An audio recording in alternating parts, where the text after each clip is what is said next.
Hello everybody, it's Meehan here.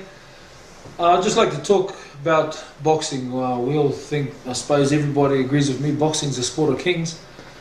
And what I want to talk about tonight is what I think is ruining boxing, because you don't have to be a scientist to work out that the popularity of boxing has a strong challenge from MMA, UFC.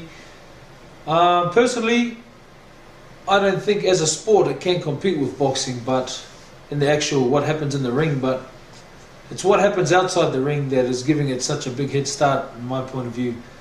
I think what's one of the things that is ruining the sport of boxing is the promoters. We don't see the dream fights that we'll really like to see, and basically that comes down to a fighter being the promoter's meal ticket. So he doesn't want to risk his meal ticket. And the same, we have these, we have the organizations, the WBC, the WBA, the IBF, WBO. And every time, if you don't know, every time a fighter fights for one of those titles, or regional title, he pays a sanction fee. So how it works out is, whoever signs with the biggest promoter, those people with the sanctioning body, they see that that fighter will fight more because he's with a busy promoter. So obviously he's going to get higher ranked, because he might fight 4 or 5 times a year where someone else might fight only once. So they're going to show favour, which is a business, you can understand that, but I do believe that it damages the sport of boxing, the credibility, and it stops us seeing the fights that we want to see. Like we're going to see, fights like David Haye and Vladimir Klitschko.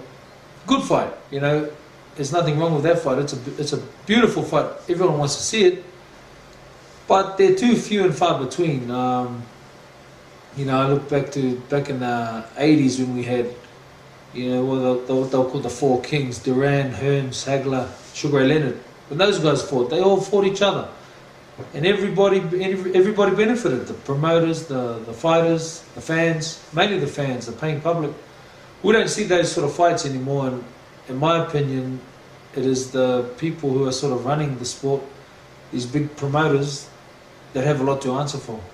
And I think that's why UFC is growing so fast, because it has only one owner.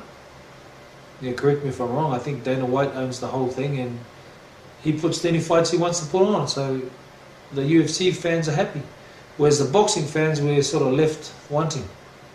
Thank you. How's that? Started off talking too fast, eh?